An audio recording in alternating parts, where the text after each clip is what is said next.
मुख्यमंत्री विजय भाई रूपाणी साहब की।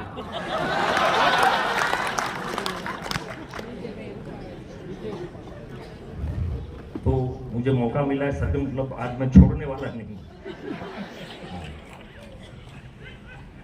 तो आइए पूर्व मुख्यमंत्री विजय भाई रूपाणी साहब की आवाज़ आपके सामने पेश कर रहा हूँ। जब वो मुख्यमंत्री थे तब मैंने उनकी ये आवाज़ तैयार की थी। कई बार इसी ऑडिटोरियम में मैं आवाज़ पेश कर चुका हूँ। सरगम परिवार में पहली बार ये आवाज़ मैं पेश कर रहा हूँ।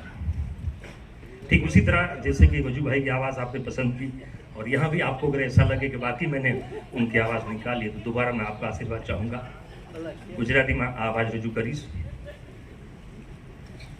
घणी बधी योजनाओं એ મુખ્યમંત્રી હતા ત્યારે આપણે આપને મળી છે, રાજકોટને ઘણો બધો ફાયદો થયો છે, આપણે બધા જાણીએ છીએ પ્રમાણે। પણ જો એ વધારે સમય મુખ્યમંત્રી રહ્યા હોત તો હજુ એક યોજના અધૂરી હતી બહેનો માટેની, એ અમલમાં 100% આવે।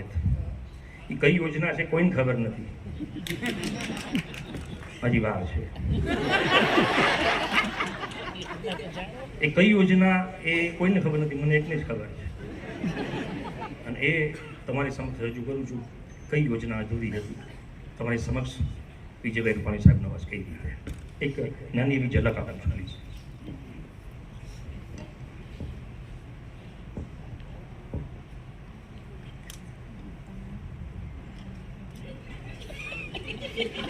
છેલ્લા ઘણા બધા સમય થયા મને રાજકોટમાં આવવાનું આમંત્રણ મળતું હતું। અવારનવાર ગુરુભાઈના ફોન આવતા હતા કે સાહેબ તમારે રાજકોટ આવવાનું છે। અને આજે જ્યારે ગુરુભાઈએ સ્પેશિયલી મને બોલાવ્યો છે, 2020 રમવા માટે આવ્યો તો 2020 રમવા માટે।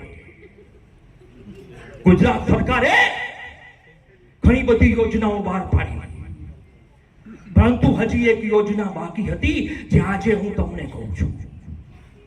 અને યોજના હતી મારી બહેનો માટેની યોજના, અને આ યોજનાનું નામ છે પાણીપુરીની યોજના।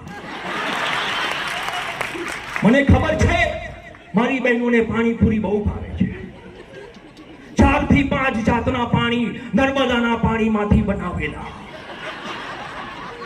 ખાટું પાણી, મીઠું પાણી, તીખું પાણી, ખાટું મીઠું પાણી અને મોરું પાણી, જે મારી બહેનોને ડાયાબિટીસ છે એના માટે। જે એરિયામાં તમે રહેતા હો અને જે એરિયાનો પાણીપુરી વાળો તમને ગમતો હોય, જેની પાણીપુરી ભાવતી હોય, એની વાત કરું છું। આધાર કાર્ડ લઈને જાશો એટલે 2 પ્લેટ પાણીપુરી મફત। થેન્ક યુ વેરી મચ, ધન્યવાદ।